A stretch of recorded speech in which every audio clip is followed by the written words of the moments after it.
আমাকে বদনামটা কি বুড়া বেটি জামে বলে? তুমি তো আমার সবকিছু দেখেই তো তুমি আমার কাছে আসছো। আরে মামুন ভাই, সে যদি বুড়া বেডি হয় তাহলে আপনি কেন তাকে বিয়ে করলেন? তার সাথে সম্পর্কে যাওয়ার আগে কি মনে ছিল না সে অল্প বয়সী নাকি বুড়া বেডি? মানে আপনার শুরু থেকে কি এগুলো প্ল্যান ছিল? তার সাথে একটা সম্পর্কে যাবেন, তার টাকা পয়সা খাওয়ার সাথে সাথে তাকে কায়া সাইরা দিবেন? এই মামুনের পাল্লায় পরে মুরব্বী মহিলাটা কি না করছে। ওর যতটুকু উন্নতি হয়েছে এই লাইলার কারণে হয়েছে। লাইলা যেখানে নামাজ আদায় করতো, সবসময় পর্দা করতো, আল্লাহর নাম নিত, সেখানে লাইলা মামুনের জন্য ছোট ছোট জামা কাপড় পরে মিউজিক ভিডিও করছে। কত নিচু নামছে মামুনের জন্য, তারপরও মামুন লাইলাকে ছেড়ে গেল। দুঃখ খতম नहीं होता बे। কিন্তু লাইলা যে নিজের মান সম্মানটা বুঝলো না। আরে বোন, একটা ছেলের জন্য আর ভাইরাল হওয়ার জন্য কি নিজের মান সম্মান নষ্ট করতে হইব? আর মামুন যে কোয়ালিটি, লাইলাও কিন্তু সেই কোয়ালিটিরই। কথায় আছে না, সুরে সুরে মামা তো ভাই। আর লাইলার এই ভিডিওটা দেখে একদিক দিয়ে অনেক মজা পাইলাম, মামুন রে পুরো ধুইয়া দিছে। আর একদিক দিয়ে একটু খারাপ লাগলো, মেয়েটা কি না করলো মামুনের জন্য। এখন যারা সোশ্যাল মিডিয়াতে যারা যে মামুনকে আপনারা দেখছেন, এই মামুন 2021 সালে এই মামুন ছিল না। আমি গর্ব করে বলতে পারি আজকে ওর যতটুকু উন্নতি হয়েছে এই লাইলার কারণে হয়েছে। কিন্তু লাইলা তো জানতো না মামুন যে একটা বাইনচুর। সে শুধুমাত্র তার স্বার্থের জন্য লাইলাকে ব্যবহার করছে। স্বার্থ পুরাই গেছে, লাইলাকে চাইরা চইলা গেছে। হোয়াটসঅ্যাপ ভাই ব্রাদার, দিস ইজ সাগর। মামুন আর লাইলা তারা বিয়ে করছে নাকি না এটা এখনো জানা যায় না। মামুন বলে তারা বিয়ে করে নাই, আর লাইলা বলে তারা বিয়ে করছে। আর এটা লাইলা ইঙ্গিত দিয়ে বলছে। আপনার ছেলেকে একটা মেয়ের সাথে 4 বছর থেকে একসাথে কিভাবে থাকতে দিবেন একই বেডরুমে, তাই না? যদি বিয়ে নাই হয়ে থাকে, ধরলাম আপনার ছেলে মেয়ের বিয়ে শাদী হয়নি, কিন্তু তারপরও কি আপনি তাদের সাথে একটা রাতও একসাথে থাকতে দিবেন? বিয়ে ছাড়া কি কোনো মা বাবা একটা ছেলের সাথে একটা মেয়েকে থাকতে দিব? সে সরাসরি বলে নাই যে তাদের বিয়ে হয়েছে। আর তাদের যদি বিয়ে হইতো তাহলে তো তারা এটা পাবলিকলি নিয়ে আইতো। তাদের বিয়ে হইলো তো বাসর ঘরের ভিডিও পাইতেন না। মানে যারা বউ দিয়া ব্যবসা করে তারা বাসর ঘরের ভিডিও দিবে না, এটা কিসের গ্যারান্টি? রাস্তাঘাটে মাইর খাইতো।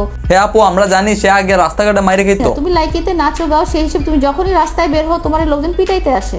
লাইকিতে নাচানাচি করতো, অনুষ্ঠানে গিয়া নাচানাচি করতো। আপনার সাথে আসার পরে সে একটু উন্নত হয়েছে। আপনার কাছ থেকে টাকা খাইতে পারছে, আপনার কাছ থেকে দুধ খাইতে পারছে, মানে গরুর দুধ। মানুষ যখন চিড়িয়াখানায় চিড়িয়া দেখতে আসে সেভাবেও তোমাকে দেখতে আসছিল। লাইলা আপু মামুনকে রোস্ট করে দিল। আর সম্মান কামাইতে হইলে সম্মান তো আগে, সম্মান চলে যেতে হইলে আগে তো সম্মান থাকতে হবে। একেবারে সত্যি কথা, তার সম্মান থাকলে তো সম্মান যাইবো। এটাকে তুমি যদি বলো যে সম্মান, তাহলে আমার তো মনে হয় যে সম্মানের সংজ্ঞাটাই তাহলে ভুল। যদি সম্মানই না থাকে তাহলে সম্মান যাবে কি করে? আর লাইলা আপুর জন্য মামুনের সম্মান যায় নাই, তার সম্মান আরো বাড়ছে। আগে মামুন রাস্তাঘাটে মাইর খাইতো, এটা সবাই জানে। লাইলা আপু আসার পরে সবকিছু চেঞ্জ হয়েছে। লাইলার জন্য ও বলে, ওর আম্মুও বলে যে লাইলার জন্য আমাদের সম্মানহানি হয়েছে। ওর সম্মানটা কোথায় ছিল? হ্যাঁ অবশ্যই, সম্মান চলে যেতে হলে আগে সম্মান থাকতে হবে। আপনি রাস্তাঘাটে মাইর খাইছেন, আর এটা কি আপনার সম্মান? আমার প্রশ্ন হচ্ছে যে তোমার সম্মানটা কোন দিক দিয়ে ছিল? তুমি নাচো গাও, সেই হিসেবে তোমাকে তো কেউ মিডিয়া কর্মী হিসেবে ধরেই না। লাইলা আপু যদি এভাবে রোস্ট করতে থাকে তাহলে আমরা কি করবো? সামনাসামনি মামুন ভাই একটা সেলফি, ওই বানরের সাথে যে একটা সেলফি তুলে মানুষজন চিড়িয়াখানায় তুলেন না আপনারা? ওইটাও কিন্তু তুলে, তাহলে কি বানরের একটা সম্মান হয়ে গেল? শেষমেশ বানরের সাথে মামুনের তুলনা করলো। তোমার দেখতে আসে যে তোমার এই অদ্ভুত চুলের কালার, অদ্ভুত ছিঁড়া প্যান্ট, অদ্ভুত স্টাইলিং এর এইসব। আর এটা সত্যি কথাই, অদ্ভুত চুলের কাটিং, অদ্ভুত চুলের কালার। তার চুলের কালার দেখে মানুষ মনে হয় না, বানরই মনে হয়। মামুনের এডুকেশন ব্যাকগ্রাউন্ড আমি যখন পেয়েছি তখন সে ক্লাস 5 পাস ছিল। মামুন যে অশিক্ষিত মূর্খ এটা তার আচার আচরণে বোঝা যায়। 3-4টা বার্থ সার্টিফিকেট, এক একটা এক এক সালের। কোনো সালের কোনো কিছু ঠিক নেই। ওর ডেট অফ বার্থ একরকম, ওর পাসপোর্টের ডেট অফ বার্থ আরেক রকম, 4-5টা এনআইডি বার্থ সার্টিফিকেটের ডেট অফ বার্থ একরকম। কেউ জানেই না যে ওর আসল জন্মটা কোন সালে কোন তারিখে। লাইলা আপু এটা এত ঘুরাইয়া বলার দরকার কি ছিল? সোজাসুজি তো বলতে পারতেন মামুনের যে জন্মের ঠিক নাই।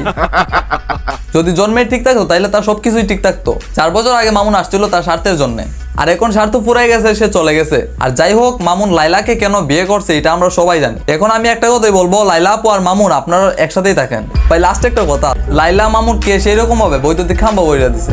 खत्म, bye bye, tata, good bye, गया ना ना